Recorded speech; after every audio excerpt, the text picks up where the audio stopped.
Hi everybody, it's Sally from Sallystampers. Thank you for joining me today. Today I'm bringing you my diamond treat box. It's a cute little box, not a new design, but one that I think is just so lovely. And I'm using the really nice Daffodil Afternoon DSP that is part of the sale-a-bration products. It's really pretty. It can be quite dark, but equally I think it is really pretty. This is my centimetre version, so again you can see it is pretty much the same size. In fact, it is the same size. So yeah, a nice little box. I really like it, and I'm going to show you how to make it, and it's really quite simple. Once you figure out your scoring, it's quite simple anyway. So to start off with, then you're going to need a strip of card that is 3 1/4 by 8 1/2. That's 21 1/2 by 8.3. On the short side, we're going to score at 3/4 of an inch and 2 inches, and that will be 2.3. That doesn't seem right. 2.3 and 3.3 isn't right. 5.3, sorry, 2.3 and 5.3. Let me just quickly write that down because I don't want to put the wrong one in my blog. Yeah, so 2.3 and 5.3. We're then going to rotate back. Just checking this is right, that's correct. So with the larger section at the top, you need to score just down to the first score line. You score at 2, 4, 6 and 8, and in centimetres that will be 5, 10, 15 and 20. We're then going to flip it over because you need this thin section that you've scored on the right, and we're going to score at just down to the first score line again. 1, 3, 5 and 7 inches, which will be 2 1/2, 7 1/2, 12 1/2 and 17 1/2. Okay, crumbs. Then we're going to go back in with that stinking ruler and we're going to join these score lines up. So at the moment you should have something that looks like this. So you've got the longer score line here, and they're all sort of in between, so they're all offset each other. So we're going to start by joining up across the centre all of those score lines.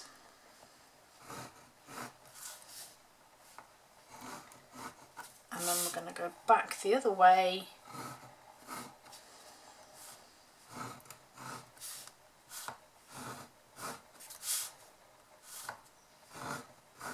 And then this one here needs a score line across. Now what I generally try and do, it's not technical at all, is I measure my gap here. So I know that my gaps need to be 2 inches either side.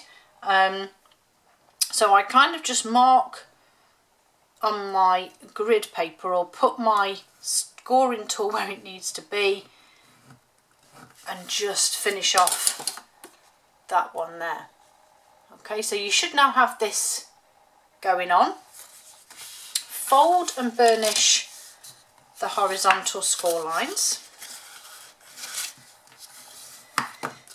And then you need to cut along the top section here. Okay, and we're going to cut away that skinny section there. And then we're going to do exactly, no we're not, then we're going to fold these carefully because you need to try and keep your score lines in place. So work your way along. I don't know if I'm going to be able to burnish them actually, but you can just fold them, ease them to which way they should be going. And then I'm trying to understand why this isn't.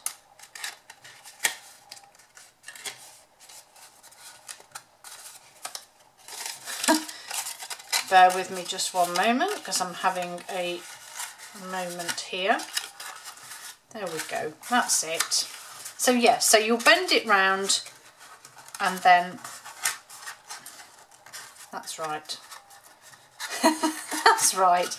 These bits aren't scored, that's why it was having a moment. That's better. Right, so you need to bring it round so that you will then have the join at the back.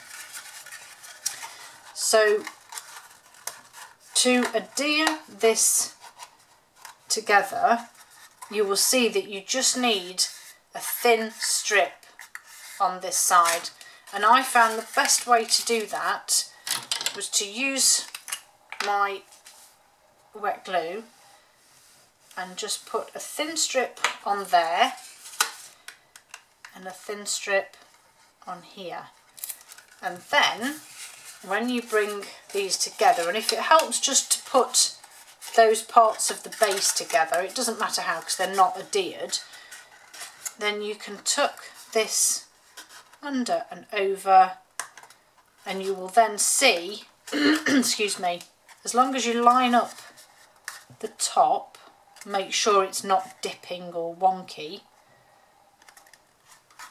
that you've then adhered all the pieces you need to. I'm just going to hold it a second because it's not that easy to add pegs or anything to. Okay, and then we're just going to adhere the base, so that will be the back. So I'm going to pop these two in first. So again, I'm just going to put a tiny bit of adhesive on there to hold that. That one, and then this one.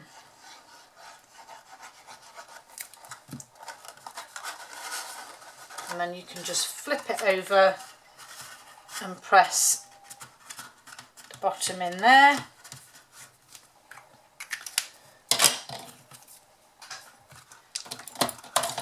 And that has created your pretty box, and then you just need to make your lid.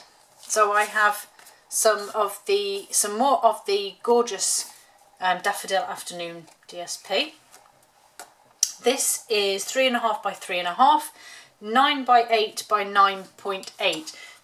You will notice on mine that it is slightly shorter. This one sits flush to the score line. This one doesn't. I did add that difference to your DSP, so you shouldn't have that problem. Famous last words. You also don't need a shim, so that's bizarre as well, but hey, we'll roll with it. So 3.5 by 3.5, 9.8 by 9.8. We're going to score all four sides at 3/4 of an inch or 2.4 centimeters.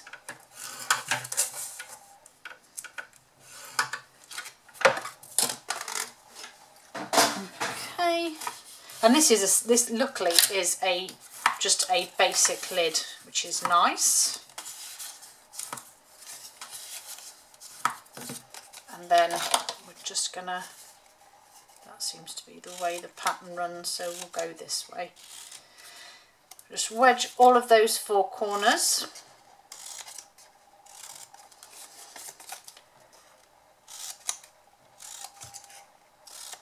And then the last one, and then just simply adhere them and pop them on.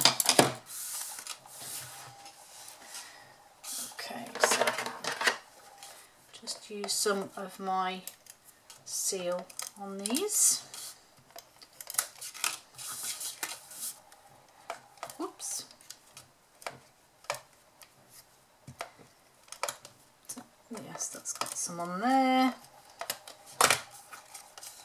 And then, like I said, you just pop your lid together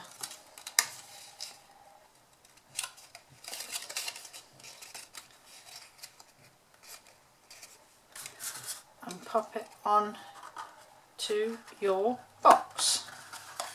You might need to squeeze it a little bit just to get it on, but that's just because of I think it's the way the shape of the box. Okay, that's really not right, but hey, we're on. That's the main thing. There you have it. There is your cute diamond box. And then just to decorate, it actually uses Very Vanilla, which is a completely colour that I've not used. I actually can't even tell you when. And I'm using Daffodil Daydream. And I've just gone with Easter Blessing because I think you could fill this with some of those small chocolate eggs or I don't know, but I just thought, you know, it was a cute little Easter gift. And I've also got the pretty little butterfly there. So I'm going to stamp my sentiment in Mint Macaron, which is the card that I used.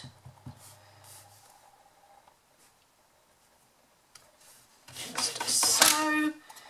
And then I'm going to stamp my butterfly in Pale Papaya just down the bottom here. And while it's still slightly wet, hopefully, I'm just going to grab my Wink of Stella and just try and blend in a little bit of that ink, although it doesn't look like it's wet enough to do that, but never mind. I do love this Wink of Stella. I keep thinking it's empty and it just keeps going. This one has Wink of Stella, can you see?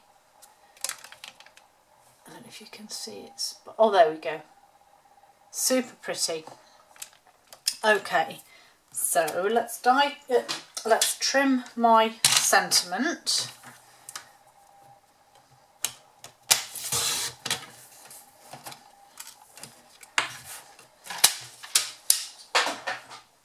And then in fact I needed a bit off the top, I think, as well. Just take a little bit off the top, there we go. And then I'm just going to take a bit off there, and then with my snips take some of this off. But equally, if you've got a punch for this, which I have, but I just think it's just as quick to do it that way, and create that little banner type tag on the end. A couple of dimensionals.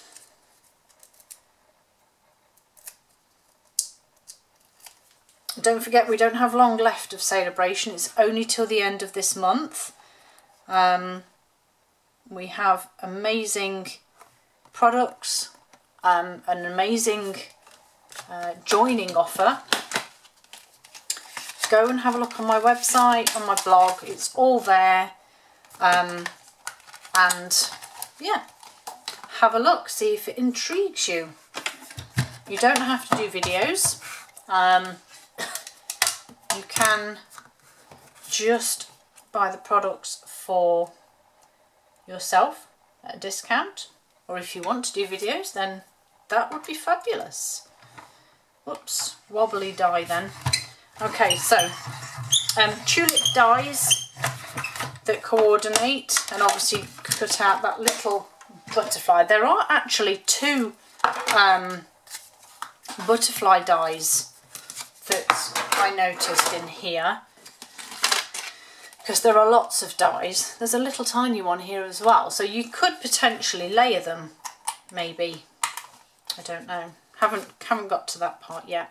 Okay, and I'm just simply going to pop this on with, I want a glue dot on there and a mini dimensional just on here. And then I'm just going to pop him hopefully over there. And there you have it. And you could even use crumb cake if you wanted to, because it seems to work quite well. But there they are, my diamond treat boxes. Thank you for joining me, and hope to see you all again soon.